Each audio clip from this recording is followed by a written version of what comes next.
336 000 personnes ont été infectées dans plus de 180 pays et régions. L'Italie a le plus de décès avec près de 5 500. Près de 60 000 personnes ont été infectées, dont près de 5 000 membres du personnel médical. L'Espagne est le deuxième pays le plus durement touché d'Europe avec plus de 28 000 infections. L'Allemagne compte plus de 24 000 cas. Les États-Unis signalent plus de 35 000 cas. Le président Donald Trump a approuvé les demandes des États de New York et de Washington de déclarer l'état de catastrophe. L'Iran a signalé plus de 1600 morts et le nombre de morts en Corée du Sud a dépassé les 100 avec plus de 8 900 cas. Dimanche, la Chine a enregistré 39 nouveaux cas, tous des passagers en provenance de l'étranger. La province du Hubei ne signale aucun cas confirmé ou suspecté. Près de 90% des patients en Chine se sont maintenant rétablis. Lors d'une conférence de presse aujourd'hui, un porte-parole du ministère chinois des Affaires étrangères a répété que la communauté internationale avait besoin de coopération et non d'accusation. Aujourd'hui, je veux répéter la position de la Chine sur l'origine du coronavirus. C'est une question de science et nous devons suivre les avis scientifiques. L'Organisation mondiale de la santé et la communauté internationale partagent un consensus sur le fait que le virus ne devrait pas être lié à un pays, une région ou une race spécifique. Et toute tentative de stigmatisation doit être rejetée.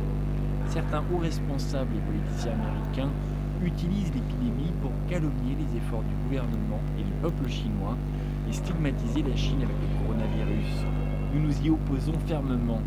Les pays du monde entier devraient travailler ensemble pour faire face à ces moments difficiles lorsque les gens essaient de détourner l'attention et de se dérober à leurs responsabilités.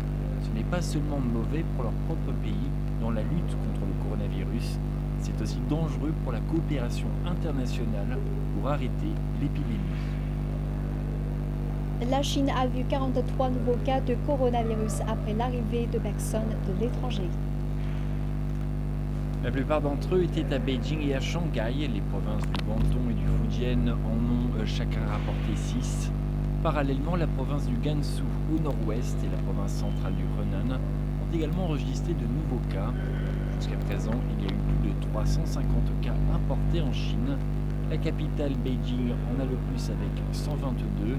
À partir d'aujourd'hui, tous les vols internationaux devant arriver à Beijing seront détournés vers d'autres aéroports.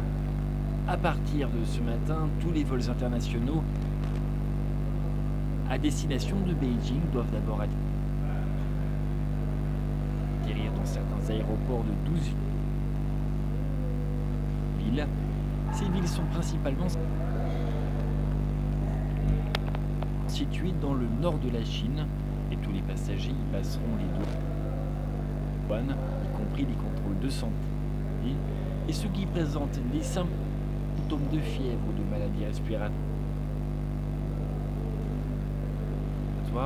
ou qui ont été en contact étroit avec des cas confirmés et suspectés de Covid-19 seront mis en quarantaine dans les hôtels là-bas.